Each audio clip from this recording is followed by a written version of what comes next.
Bueno, en primer lugar, un momento feliz de mi vida. Tenerife abrió un nuevo capítulo en mi vida deportiva. Y recuerdo aquellos primeros días como de tensión, de ilusión. Lógicamente, cuando uno empieza algo nuevo, le mete una energía descomunal al discurso y hasta a la mirada, ¿no? Se pretende llegar al jugador y se emplean todos los recursos de seducción habidos y por haber. Y como se trata de un periodo feliz de mi vida, lo recuerdo con mucho cariño, vuelvo con frecuencia a Tenerife y en mi familia Tenerife es tema de conversación, ¿no?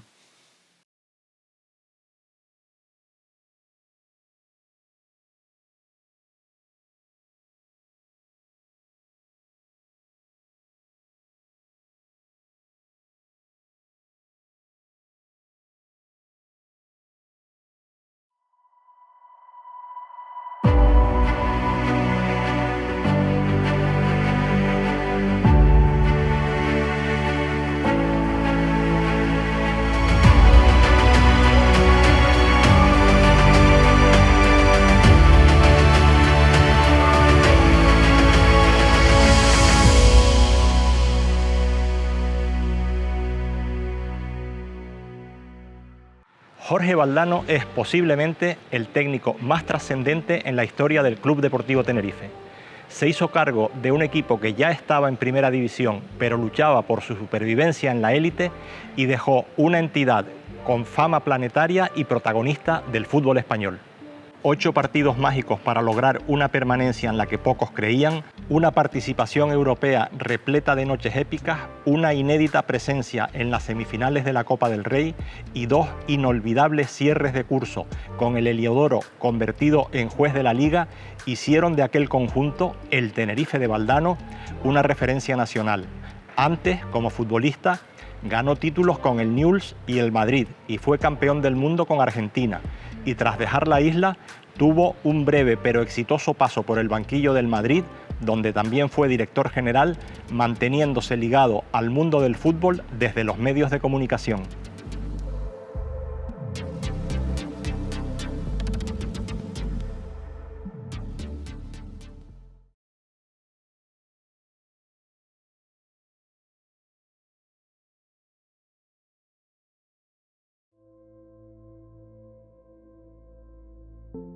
El fútbol llegó desde el placer y se convirtió en una obsesión. Y la obsesión está hecha de pasión y de amor, las dos cosas, ¿no? Y cuando se sueña, se exagera. Yo no soñaba con jugar en Sportivo, soñaba con jugar en la selección argentina. O sea, disparaba mis expectativas. Y no muy tarde empecé a creer que el sueño del profesionalismo, por lo menos, no estaba tan lejos de mis posibilidades. Y se dieron, bueno, circunstancias eh, que me favorecieron con el tiempo. Se da una coincidencia. Este año, los dos equipos de mi pueblo, Sportivo y Argentino, cumplen 100 años, ¿no? Y con los dos he tenido que hacer acciones porque con los dos tengo vínculos.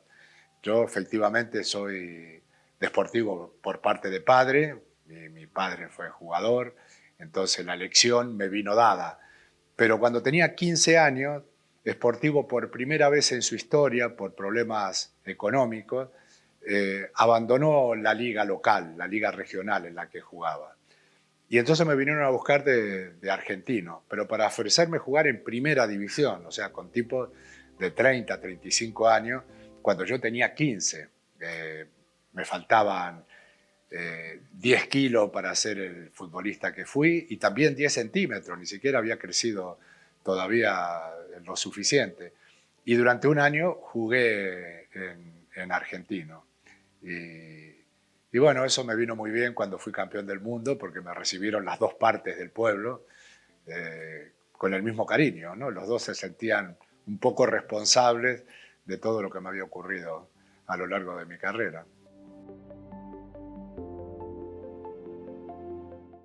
Yo digo que uno se va de casa una sola vez y es la primera. Luego pegué relativamente pronto un salto mucho más grande a España, pero fue más fácil. En casa yo tenía la protección de una madre que era una heroína, que había sacado a la familia adelante habiendo quedado viuda con 30 años. La ausencia de mi padre con 4 años, que fue cuando falleció, no la sentí. En aquel momento no tenía siquiera yo conciencia de lo que era la muerte, ¿no? Pero cuando tuve 16 o 17 años y me metí en ese mundo macho del fútbol, ese mundo de hombres en ese momento, necesitaba la figura paterna, necesitaba de alguien que orientara un poco mis pasos en el fútbol, ¿no? Y no, tuve que ser yo el que tomara decisiones, muchas veces comprometidas, que, bueno, terminaron por marcar mi vida a fuego, ¿no?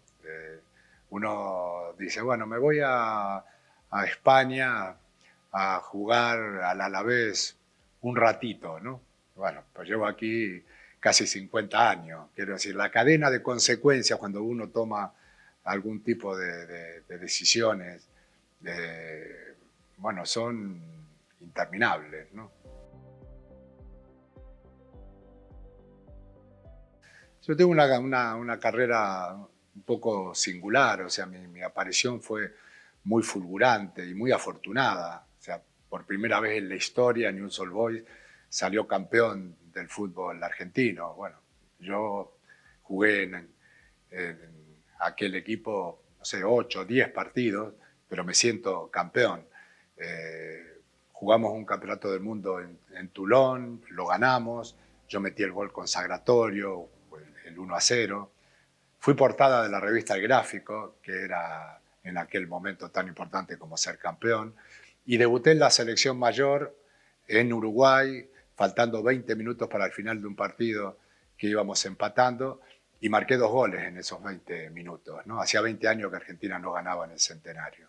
Todo resultaba rápido y cada vez que había un cruce de caminos de estos peligrosos, yo los salvaba con nota. Bueno, pues eso me hizo creer que iba a llegar a la vez con 19 años en segunda división y que iba a alargar el paso hacia el Real Madrid, cosa que logré, pero no inmediatamente, sino 10 años después, ¿no? Y en el camino, efectivamente, hay formación. Yo no sé si fue la mejor decisión profesional venir a un equipo de segunda división, porque la segunda división en aquel momento era muy violenta, me rompieron el peroné 2 veces, o sea, tuve 4 años difíciles, pero aprendí a vivir en un clima muy fuerte, en un fútbol que era complejo, y bueno, doy por buena la elección. Luego fui a Zaragoza y ya en primera división las cosas cambiaron. Jugar en primera división a mí me resultó muchísimo más fácil. Fíjate que de ese partido tengo un único recuerdo. Eh, el campo estaba vallado y había una valla más o menos de este tamaño y un compañero mío, Zuluaga, que era muy ansioso, muy atolondrado, en un desmarque iba mirando a lo lejos, salió fuera del campo, se tropezó con la valla y se cayó para el otro lado, en medio de la gente, ¿no? O sea, me acuerdo de ese episodio y no me acuerdo ni del gol ni del resultado de aquel partido, pero sí, se puede entender como una premonición. Tiene un peso tremendo. Bueno, también hay que tener en cuenta que Luego pasé como entrenador, como director deportivo, como director general, y eso en el resultado, digamos, me viste como madridista, pero sí, estuve muy poco, y de los 4 años efectivos jugué 2 y medio, porque después del Mundial tuve la hepatitis, me obligó a retirarme antes de tiempo. O sea, aunque seguí teniendo contrato en vigor, eh, yo pasé por el club durante poco tiempo. Eso sí, gané 2 ligas, gané 2 UEFA, fueron momentos muy excitantes dentro de una generación muy consolidada, con nombres propios como los de Juanito, Camacho, Santillana, que son parte del historial del Real Madrid, y vi la aparición de la Quinta del Buitre, ¿no? Otro capítulo grande de la historia del club. Es diferente a todo, sí. No se parece a nada. No se parece a nada. Eh, yo soy un poquito más feliz todos los días de mi vida porque me tocó ser campeón del mundo. O sea, ser campeón del mundo es tocar la cumbre. Es retirarte del fútbol diciendo, he vivido lo más grande que un futbolista puede vivir, ¿no? Y para quien tiene vocación de futbolista, eh, el campeonato del mundo es algo insuperable. Es más, hasta el recuerdo se va deshilachando con el tiempo y todavía 30 y tantos años después, viendo imágenes, voy recordando cosas, ¿no? Yo de la final, por ejemplo, recuerdo hasta conversaciones, hasta gestos, hasta comentarios casuales, o sea, y no hablemos ya de jugadas, ¿no? O sea, lo tengo grabadísimo el partido.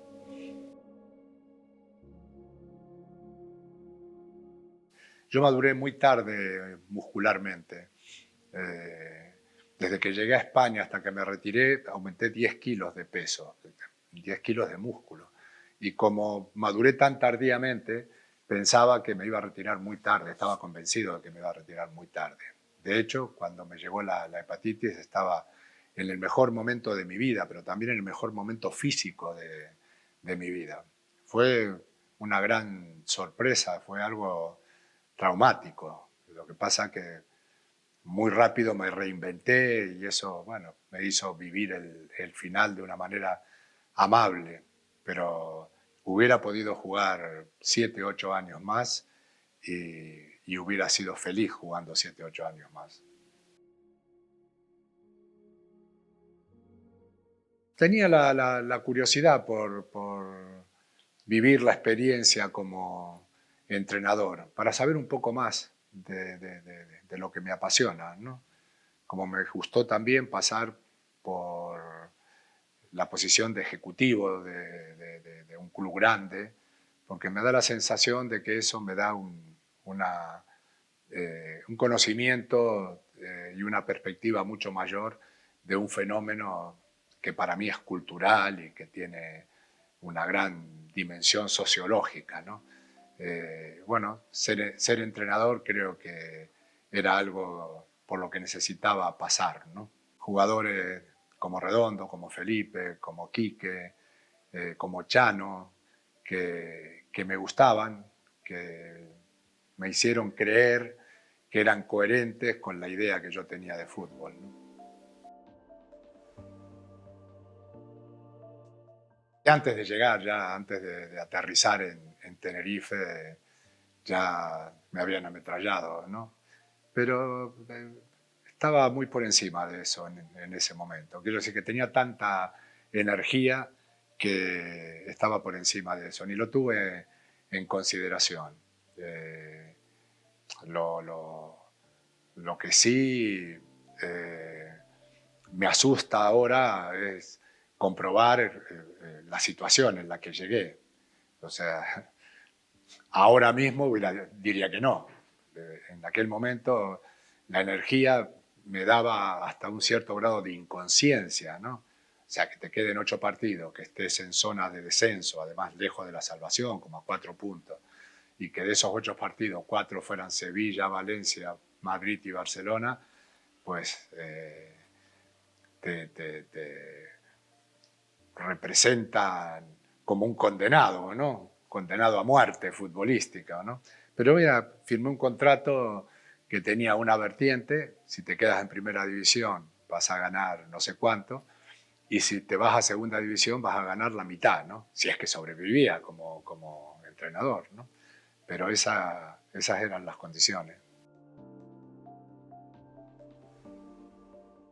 Eso me parece que formó parte de la revolución del fútbol español. Así como en aquel momento el Dream Team marcaba un nivel estético desconocido hasta el momento, nosotros demostramos que se podía salir de pobre también jugando bien al fútbol, ¿no?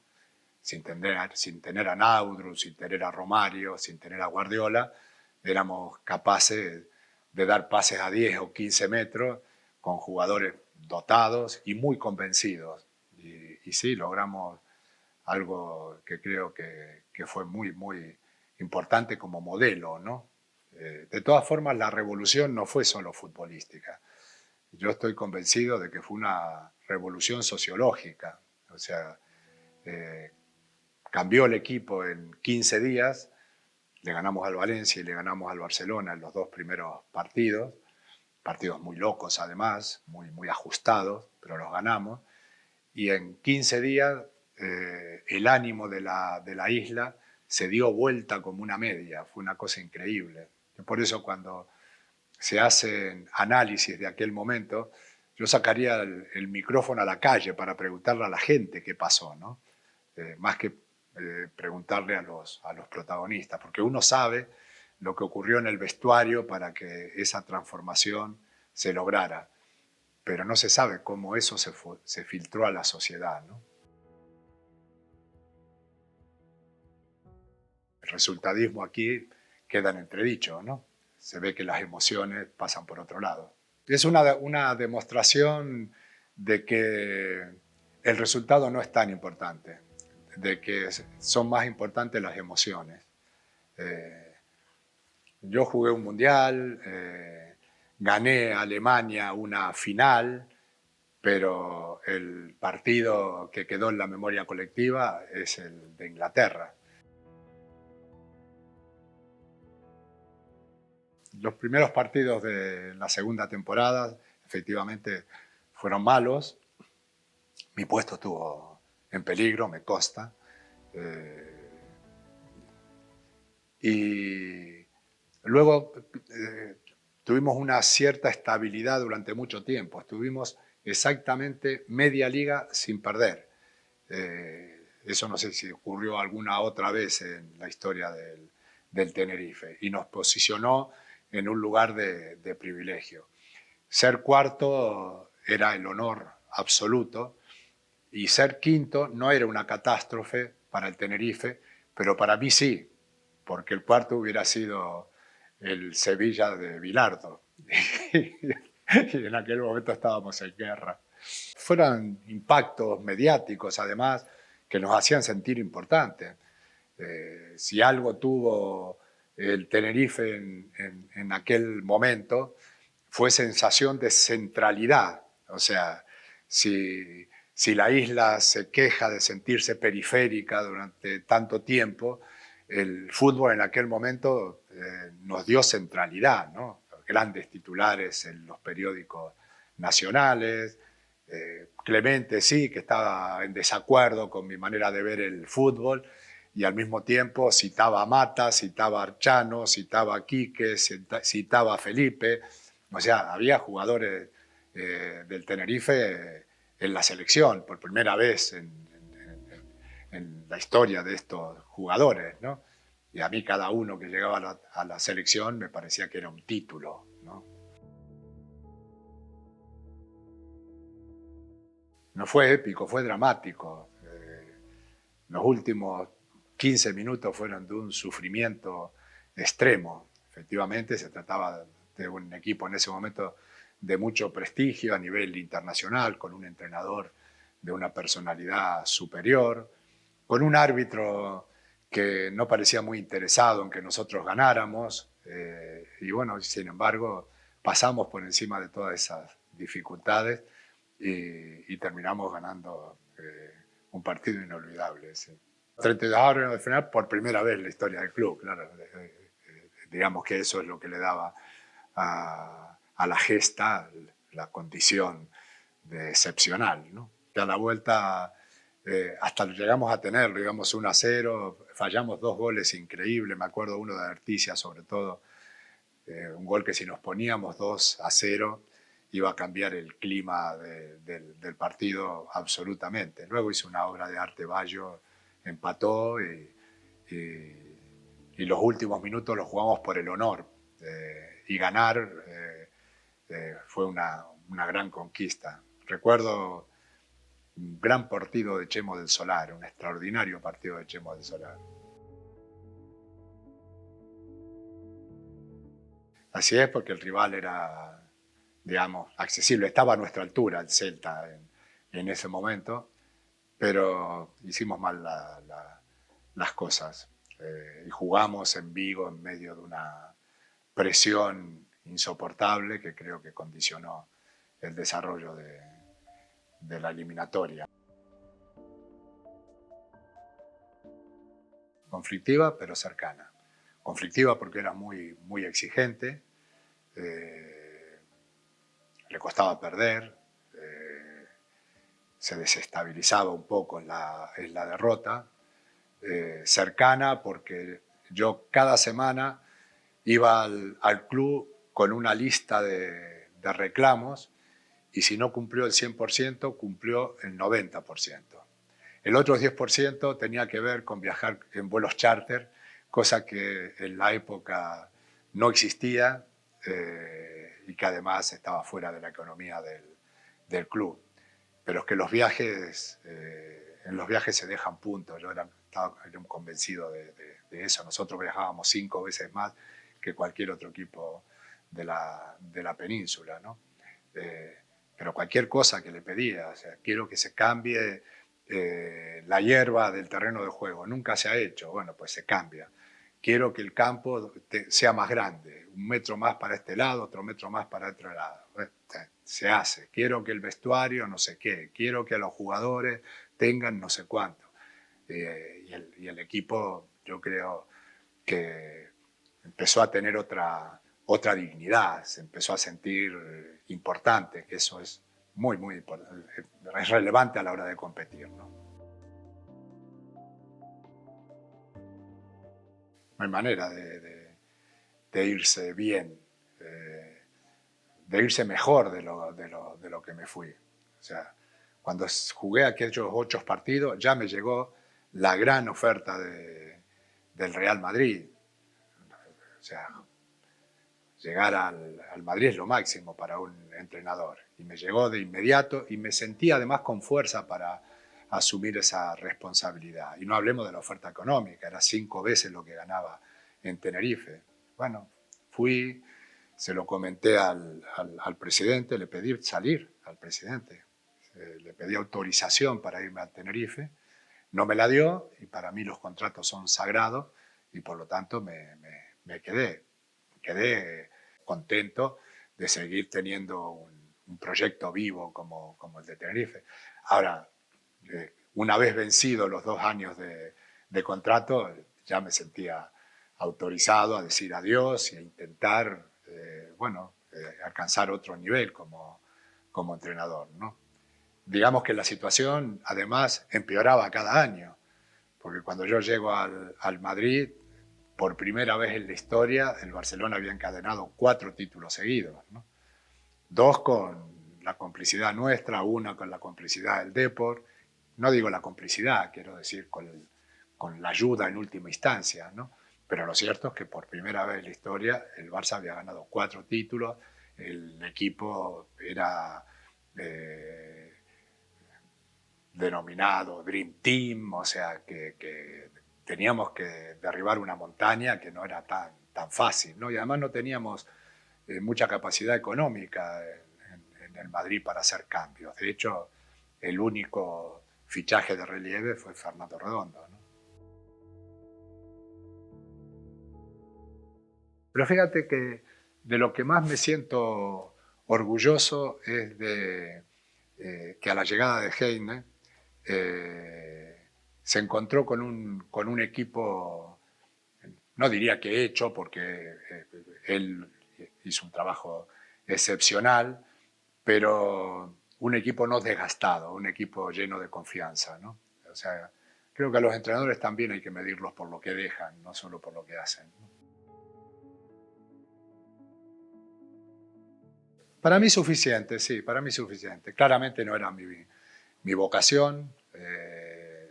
A mí me gusta el fútbol, amo el fútbol, pero lo amo en su globalidad, lo amo como fenómeno, no solo como juego, ¿no? Y me gusta más mirarlo en perspectiva que desde tan cerca. Y además, ser entrenador en este momento es entregarle la vida entera a la profesión, las 24 horas del día, ¿no? Y, y yo soy más disperso que eso, a mí me gustan más cosas que el fútbol. El fútbol es lo que más me gusta, pero me gustan más cosas que el fútbol.